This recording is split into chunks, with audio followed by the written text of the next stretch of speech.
కాదు పూజ, ఇది పూజ, అసలైన పూజ. ఓంకార నామక పరమేశ్వరుడు సృష్టి యజ్ఞాన్ని చేస్తున్నాడు, సృష్టి స్థితి లయాలను చేస్తున్నాడు.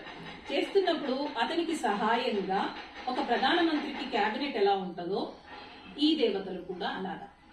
పంచభూతాలు, భూమి, నీరు, గాలి, ఆకాశము మరియు అగ్ని, ఇవి పంచభూతాలు. సూర్యుడు, చంద్రుడు, నక్షత్రాలు, ఇవి కూడా దేవతలు. ఇవి అష్టవసువులు అన్నట్టు. తర్వాత బయట ఉండే వాయువు మన శరీరంలో కూడా పంచ ప్రాణాలు, పంచ ఉప ప్రాణాలు అని 10గా డివైడ్ అయి ఉంది. అవి రుద్రులు. అదే విధంగా మన లోపల ఉన్న ఒక ఆత్మ, అది కూడా దేవత. కానీ మనమంటే ఒక ఆత్మ అనేది మనం తెలుసుకోలేకపోతున్నాం.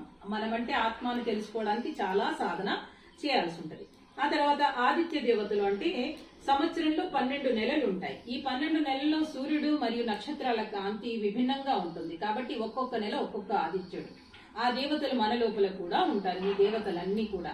అయితే ఈ దేవతలకి ఆకలి దప్పికలు ఉంటాయి. కాబట్టి సృష్టి ఆదిలో ఓంకార నామక పరమాత్మని అడిగారు, మాకు ఆకలి దప్పికలు ఉంటాయి కాబట్టి మాకు ఒక జంతువును సూచించండి, మేము అందులోకి వెళ్ళి మా ఆకలి దప్పికలు తీర్చుకుంటామని అడిగాయి.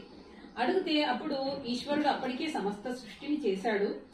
అయితే అప్పుడు ఏం చేశాడు అనంటే వీటికి ఈ దేవతలు ప్రవేశించడానికి ఒక గుర్రాన్ని సృష్టించాడు. గుర్రము నచ్చలేదు.